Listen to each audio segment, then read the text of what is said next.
aspects of the path when you're following the path to enlightenment, like the two wings of a bird.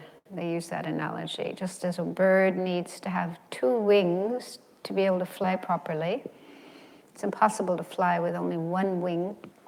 So in a similar way, a bodhisattva somebody who wants to reach enlightenment needs these two wings of wisdom and method. Wisdom meaning mainly the understanding of emptiness. There's other kinds of wisdom as well, but the most important wisdom, the main wisdom, is the wisdom that understands emptiness, the true nature of all things. And then method, the other wing, consists of compassion, love, bodhicitta, the first 5 perfections. You know what those are? The first 5 perfections of the Bodhisattva path? Generosity. Morality.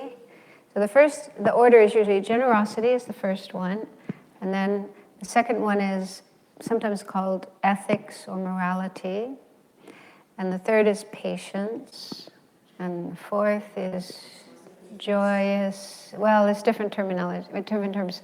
I like joyous effort. Joyous, because that's what it is. It's taking delight, being joyful about doing good and helping others and working for enlightenment. So instead of, oh, it's a drag and I have to do it, but you're joyful about it, joyfully enthusiastic. Use what? Diligence. That still doesn't necessarily sound so joyful. Yeah, there's lots of terms: perseverance, enthusiasm, diligence, yeah. But I'd just say my personal preference is joyous effort. We can say joyous diligence. Joyful diligence. And then the fifth one is, anyone know? Fifth perfection? Concentration. Being able to focus our mind single-pointedly on the object of our choice. And then the sixth perfection is wisdom. Okay, so it said that first 5 perfections are the method side of the path, and then the sixth perfection is the wisdom side. So that's one way of explaining the 2 wings. Wisdom on one side, and then the first 5 perfections on the other side. The first 5 perfections are mainly involved with compassion and love, helping others, although concentration is more about your own mind, helping your own mind. But anyway, it's on the method side of the path. So those are the 2 main things we need to practice in order to reach enlightenment: method and wisdom.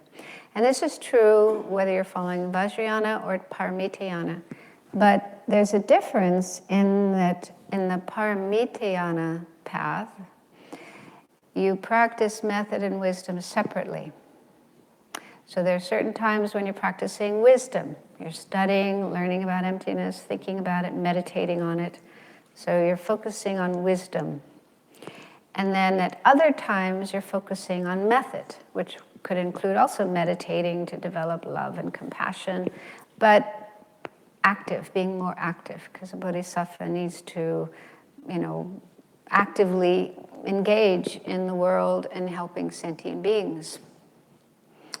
So they're practiced separately at different times. However, they do affect each other in the sense that ideally, this is the ideal situation, a bodhisattva, needs to develop an understanding of emptiness and then try to keep that understanding of emptiness going, whether they're in meditation or outside of meditation.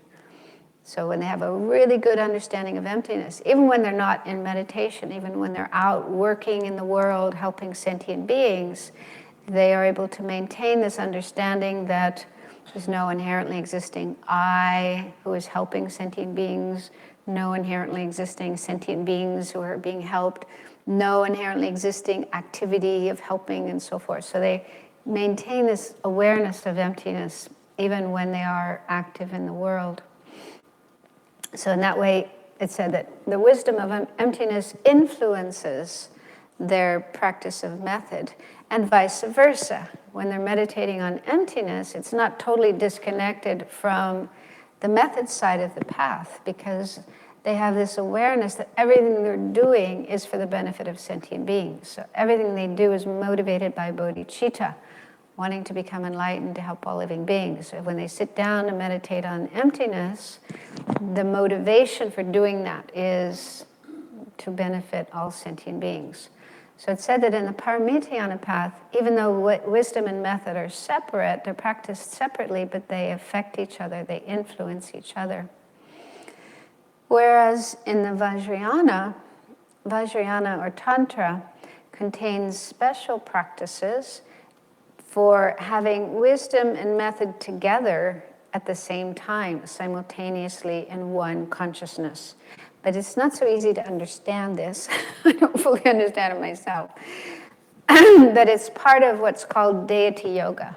Deity yoga is a special feature of Tantra. And basically, deity yoga involves, it's part of a sadhana, a kind of meditative practice that you do. And within this sadhana, you meditate on emptiness. You also have bodhicitta as your motivation for doing it. But in the context of this sadhana, you yourself become the deity. You visualize yourself as the deity. For example, if it's Avalokiteshvara, this wonderful deity over here on my left. So if you're doing that practice, you would visualize yourself becoming Avalokiteshvara. It's not that your body, this flesh, blood, bone body, transforms into the light body of Avalokiteshvara, not like that, but your ordinary body, your ordinary sense of self, I, all the things about you that are ordinary, dissolve into emptiness. That's why it's so important to have an understanding of emptiness. All of that dissolves into emptiness. And then as your wisdom mind that understands emptiness, that mind appears in the form of this deity.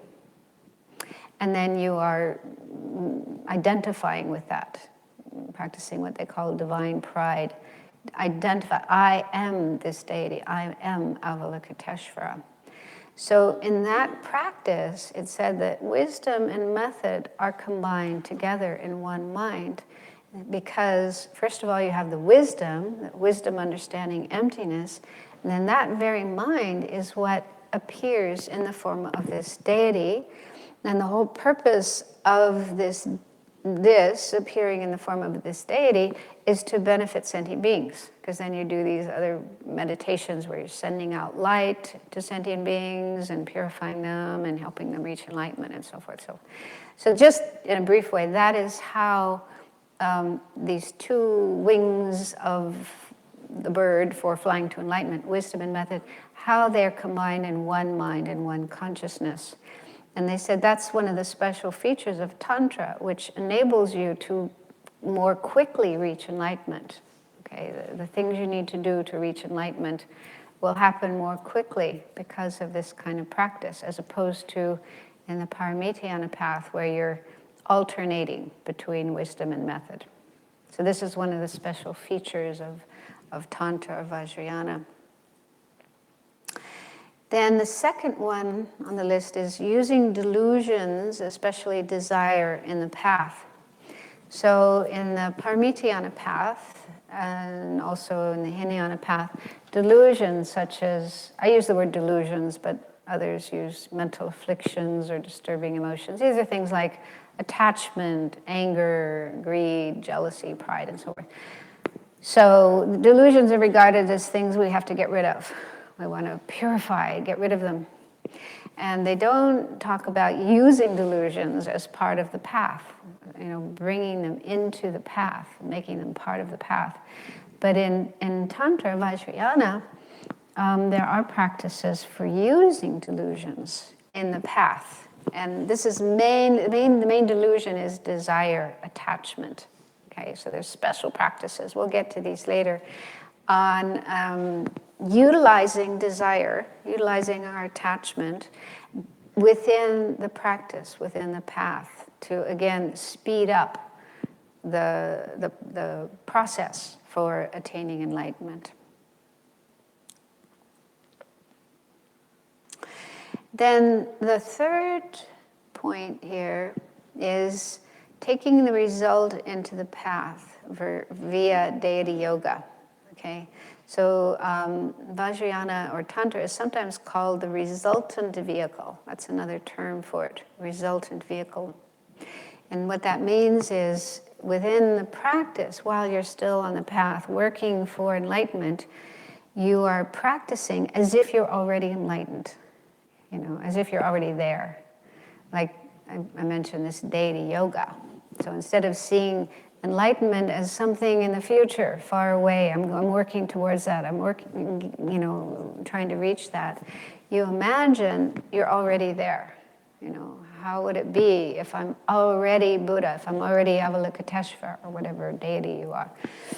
Okay, so you imagine I'm there, and I have this, body and mind of Avalokiteshvara, thinking the way Avalokiteshvara does, doing what Avalokiteshvara does, and so on. So that's the meaning of taking the result into the path, and that's the practice of deity yoga. Deity yoga has three important aspects. The first is called divine pride or divine identity. What that means is, you, like I say, you visualize yourself as the deity, and you identify. You feel this is me, which, it's a difficult thing. Difficult to understand, difficult to do, but it's based on understanding emptiness again. With the understanding of emptiness, you understand there is no inherently existing I. So right now, I'm an ordinary being, a sentient being with delusions and so on and so forth. But there's nothing about me that is fixed and permanent and independently, inherently existing. Okay, so because of that, because of the absence, the emptiness of an inherently existing I or me, there's the potential, the possibility to become something else, to be something else, okay? So getting in touch with the empty nature of things, the empty nature of yourself, your body, your mind, everything, and bringing that out now, the Buddha nature exists within us. So we're getting in touch with that, bringing that out now and making that into this deity, and then identifying, this is me. This is me. But this needs to be done very carefully, because if it's not done with the right understanding and the right basis, then it could become just ordinary pride. For example, one time I was in a Dharma center, and one of the students was there, and they needed some help with cleaning, so he was asked to sweep the floor. And he got sort of very upset, and he said, "How can you ask me to sweep the floor? I'm Buddha." So this is, a misunderstanding and a misuse of this idea of divine pride. Okay, and in fact, the word pride is a little tricky. It is the term that they use. Normally, pride is a delusion. It's one of the delusions. It's when we feel puffed up, inflated, superior to others, arrogant, and so forth. But in the case of Tantra, Vajrayana, it doesn't have that kind of meaning. It's more just identifying ourselves with our Buddha nature in the form of this deity. Okay, so that's a special feature of Tantra that isn't found in other systems. And then the second point is clarity. So clarity means that when you are meditating, you're doing this kind of meditation of yourself as the deity, it needs to be very clear. Your visualization needs to be very, very clear, sharp, focused. And in fact, in the practice of Vajrayana, we still have to develop calm abiding, as on the sutra path. So if you're following the sutra path, the Paramitiyana path to enlightenment, the development of calm abiding is a must, something you have to do. And you can use different objects, such as your breath, or visualizing a Buddha in front of you, outside of you. So in Vajrayana, you use yourself as a deity, as your object for developing calm abiding. Okay, so you generate this visualization of yourself as the deity, and then you meditate on that with single-pointed concentration. And it needs to be very clear. The visualization has to be clear and sharp as much as possible. Of course, that's something that we have to work on and develop, but it needs to be very, very clear and sharp. And the mind that's meditating on the deity needs to be free of distraction. Again, we have to develop that, learn to bring our mind back when it wanders away, and also sleepiness and dullness, the sort of faults that interfere with calm abiding. And then letter C is profundity, meaning that while one is doing this practice of visualizing oneself as the deity, identifying with it, having a very clear visualization, at the same time, one also needs to maintain, remember, emptiness, the true nature of everything, yourself, the deity, and so on and so forth. So again, that points out how important it is, how essential it is to have an understanding of emptiness. Because if you're doing this kind of practice without an understanding of emptiness, then it's actually a little dangerous. You could end up with more pride, more ordinary deluded pride, attachment, and so on and so forth. So it really, really, it's essential to do this practice based on an understanding of emptiness. So Tantra or Vajrayana is sometimes nicknamed the quick path, the swift path, because it's said that by following this path, one can reach enlightenment much more quickly than the Paramitayana. The Paramitayana, it said it takes at least 3 countless great eons to reach enlightenment. That's how long it took Shakyamuni Buddha. Okay? He spent 3 countless great eons. That's a long time. Following the path to enlightenment. But it could also take longer than that. That's like the minimum. It could also take more than 3 countless great eons. Whereas with Tantra, Vajrayana path, the minimum is 1 lifetime. It's possible in this very lifetime to reach enlightenment. So it's much, much shorter. But then we probably get excited about that and think, oh yeah, that's what I want to do. But just because it's faster doesn't mean it's easier. It's actually much more difficult. And also what the Dalai Lama says, it's actually quite funny. He says, saying it's impossible to reach enlightenment in 1 lifetime is a bit like propaganda. Because he says, in reality, not many people can do that. He says maybe 1 in a million can do it in 1 lifetime. So it certainly doesn't mean anybody can do it in 1 lifetime. You have to be a super practitioner like Milarepa. Milarepa did it in 1 lifetime, but look what he did. Look how hard he practiced. So, and also, we have to have a lot of background. We have to have a lot of merit and, preparatory practices. So even though it's possible to do it in 1 lifetime, it doesn't mean everybody will do it in 1 lifetime. So many of us, it may take a number of lifetimes. But anyway, it is shorter. If you are able to practice Tantra Vajrayana, it does shorten the amount of time it takes to reach enlightenment. Then letter E. This is another feature of Tantra or Vajrayana, the 4 complete purities, which is part of deity yoga. It's an aspect of deity yoga. The first is complete purity of environment. So when you're doing a tantric practice, for example, Avalokiteshvara, you visualize that the environment, the place where you are, is a pure land. And they use the term mandala, meaning the environment, the world, the surroundings of a Buddha, a deity. Okay, so it's all pure, nothing impure, dirty, smelly. It's all pure. And again, it depends on your understanding of emptiness. You see all of these things as manifestations of the mind of wisdom, the wisdom mind that understands emptiness. So that's part of your visualization.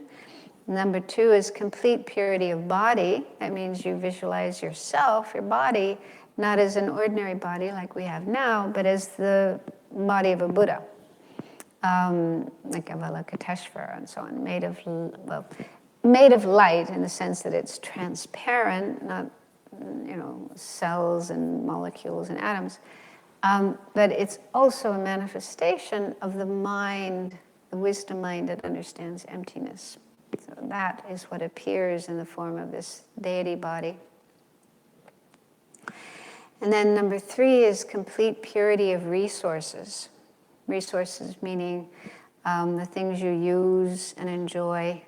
So there's usually a part in a sadhana where you, after visualizing yourself as the deity, then you imagine offerings, beautiful offerings being offered by these beautiful beings, flowers, incense, and so forth. So these offerings are being made to yourself as the deity, but you shouldn't think of them as ordinary things, ordinary flowers, ordinary chocolate, or whatever, but they're all, again, the nature of bliss and emptiness, manifestations of this blissful wisdom.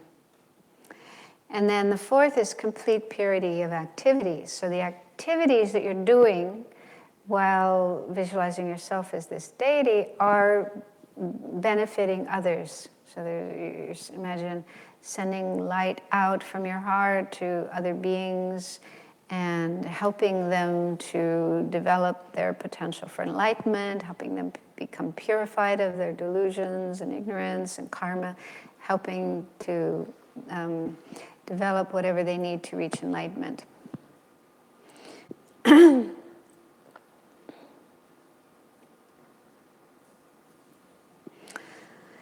Okay, then the next point, different names for Tantra. So these are all synonyms. It's helpful to know these when you're reading books or hearing teachings or whatever. If you come across these terms, it's good to know they're all referring to the same thing, the same path. So Tantra, sometimes it's called Tantrayana. Yana means vehicle. And the word Tantra, or Gyu in Tibetan, means continuum. And one explanation of that term is your mind is continuing, through the practice of Tantra, continuing up to enlightenment. The second is resultant vehicle, and I already explained that. It's called resultant vehicle because while you're still on the path working for enlightenment, which is the result that you're aiming for, you are bringing that result into the present, into the path, in the sense of imagining yourself as already an enlightened being, doing what an enlightened being would do, experiencing what an enlightened being would experience, and so forth. So you're imagining that happening now. And so that is said to speed up the process of transformation to the enlightened state, as opposed to the sutra or paramitayana path, which is sometimes called the causal vehicle, because you are not doing this kind of practice of imagining the result in the present, but you are practicing creating the causes. You're focusing on the causes for enlightenment, such as accumulating merit, meditating on emptiness, developing compassion and love, helping sentient beings. So you're doing the causes, creating the causes for enlightenment, but not imagining you're already an enlightened being. And then number 3, secret vehicle, or sometimes called secret mantra. So the term secret is used because it's said that we shouldn't advertise. We shouldn't practice Tantra in a very open way where everybody knows, although it's sort of gotten out of the closet now. It's much more available in society. But in the beginning, I think, when Tantra was first practiced and taught in India, it was done in a much more secret way. I don't think there were public initiations given. I think it was more that a master, when a master felt a particular disciple was ready to do this kind of practice, then would give that initiation maybe just to one disciple or two disciples at a time, rather than in a very public way. So I think it was practiced in a much more secret way, but that's kind of changed. And the reason for the secrecy is, one reason is, it said that if you don't keep it a secret, if you go blah, blah, blah, and let everybody know what you're doing, it's possible your whatever experiences or realizations you have could degenerate. You can degenerate those. And another reason is that people who are not ready to understand Tantra, if they find out about some of the practices of Tantra, they could become upset and develop misunderstandings, misconceptions, and so forth. So it's better, they say it's fine to talk with your teacher, to talk with fellow practitioners who are also doing the same kind of practice. So it's fine to talk with them, but not with others who don't understand and might misunderstand. Then mantrayana is another term. And the word mantra literally means protection for the mind. Man is mind and tra is protection. So the meaning of mantra is protection for the mind. And what it is we need protection from isn't, terrorists or robbers, but rather our own delusions, our own, ordinary ignorance, grasping at things in an ordinary way, attachment, aversion, and so forth. So the ordinary states of mind that we have, we're trying to protect our mind from those through the practice of Tantra, Vajrayana. And the means for doing that, the way of doing that, is again deity yoga, the practice of deity yoga, and then the four complete purities. So when you're doing those practices, the purpose is to protect yourself from your old habitual tendencies and attitudes and way of seeing things. And then the fifth term is Vajrayana. So a Vajra, we've probably all seen a Vajra. It's a sort of, I don't know what to call it. They say the origin of the Vajra is one of the Hindu gods, Indra, who has some sort of powerful position. He holds a Vajra in his hand as a kind of scepter, as a symbol of his power and authority. And Indra's Vajra is said to be indestructible. Nothing can destroy it. It's very, very strong, very powerful. So that's actually the meaning of Vajra. Vajra means indestructible or inseparable.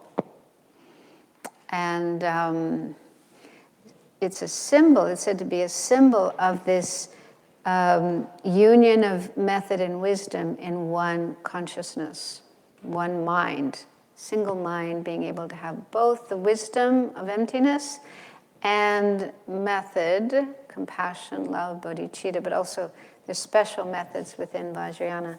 So being able to maintain those two things in one mind or one consciousness. So that's what the Vajra is a symbol of, union of method and wisdom. Okay. We'll just do a little bit more and then we need to stop for lunch soon. The four classes of Tantra. And I think there's actually another chart illustrating these. It looks like this among your papers. Chart that shows the four classes of Tantra.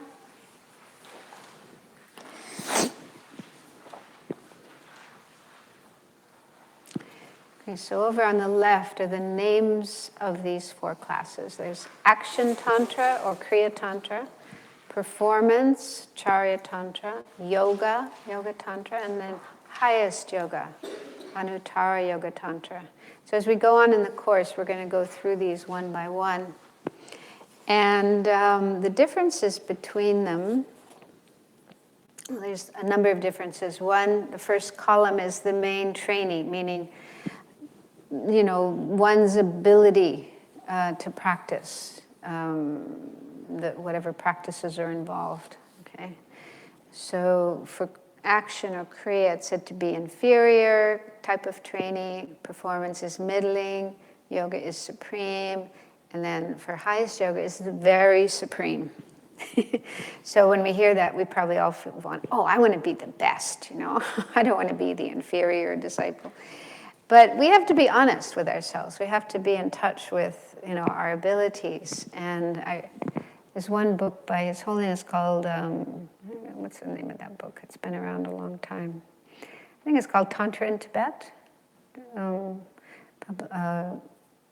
Translated and edited by Jeffrey Hopkins, and it contains some, teachings that the Dalai Lama was giving. And he made a comment about this. He said, everybody wants to practice highest yoga tantra. Everybody wants to, do the highest, the best kind of practice. But we should be honest with ourselves. Maybe we are not capable of doing that, and we should be happy. We should be, content with practicing the first. And not feel, I don't want to be inferior. It's still very, very powerful, doing action tantra. So instead of trying to be the best, if you're not really capable of doing that, it's better to practice according to your level. And also, I think it's a good idea to, if you do want to start practicing tantra, don't immediately jump into the highest, but start with kriya. It's a good place to start. Get used to that. And then you can build your way up, work your way up. The second column says classification according to the trainee's ability to use the bliss in the path that arises from and different levels. So this is going back to a previous point that we looked at of using delusions in the path, primarily desire. And among desire, it's primarily talking about sexual desire, a desire that arises from, looking at a potential sexual partner. So they say this is the strongest kind of desire that there is. Very, very powerful. And then, if that energy, the energy of that desire can actually be tapped into and utilized as part of the path, this is another reason why Vajrayana is powerful and swifter. Instead of feeling we have to work on and get rid of this desire, we can actually make use of it. And the way of using desire in the path, it's a little tricky, but it said that if and when desire arises, that kind of, sexual desire, lust desire, when that arises in the mind, instead of going the usual route is to just, get more into it and, get closer to that person and whatever. So instead of that, as soon as you notice it arising in your mind, you immediately remember emptiness. You contemplate emptiness, meditate on emptiness. So you switch gears and put yourself into the mode of understanding emptiness, the emptiness of yourself, the object of desire and everything. And there's a kind of bliss, there's a blissful feeling that comes along with desire. And that blissful feeling, because it's blissful, you have that blissful feeling, it's a nice feeling, you want more of it, and you're conjoining that with your understanding of emptiness. And it said that helps your understanding of emptiness to be deeper and stronger and, last longer. So you're actually combining the bliss that comes from desire with your understanding of emptiness. And that enhances your understanding of emptiness.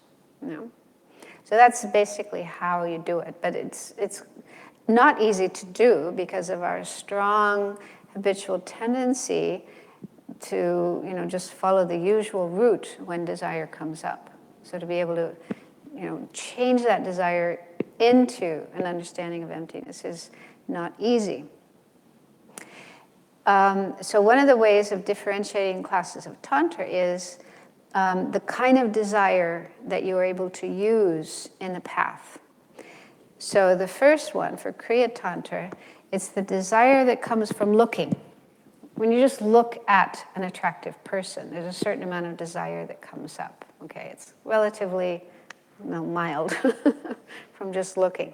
So a practitioner of Kriya Tantra is able to transform that kind of desire into the path. And the second one is laughing and smiling. Okay, so if you have a potential, sexual partner and you're actually looking at each other, exchanging glances, and smiling and laughing. Okay, so that gives rise to a stronger kind of desire. So a practitioner of that level of Tantra is able to use that amount of bliss in the path. And then the third one, Yoga Tantra, is the bliss of actually touching, when you actually have bodily contact, just touching hands or hugging, embracing. Okay, so again, it's a stronger level, degree of that kind of desire. And so a practitioner of that level is able to use that amount of desire, bliss. And then the fourth one, the last one, is the bliss of union, meaning actual sexual union, orgasm. Now, this doesn't mean that one does actually engage in these kind of actions. But while you're doing your practice, your deity yoga practice, you're visualizing yourself as the deity, and you're also visualizing other deities in the mandala around you, and offering goddesses and so forth. So it's these visualized deities that are giving rise to these types of bliss, rather than you're out in the world with other human beings and so on. Does that make sense? So that's mainly what it's talking about within your deity yoga practice, visualizing yourself, the mandala, all these deities and so forth. So if and when desire arises within that kind of practice, you're able to use that desire and transform it into blissful wisdom, understanding emptiness, as opposed to just going berserk with desire, which is what normally happens. So anyway, so this is another way of differentiating the different classes of Tantra. As you go up in the line, you're able to use more powerful, more strong forms of desire, and instead of coming under the control of that desire, going berserk, you are able to transform that desire and make it part of your practice, part of your path. Okay, so we've already gone over time, so we'll stop there for lunch, and we'll start again about 1:30. Thank you.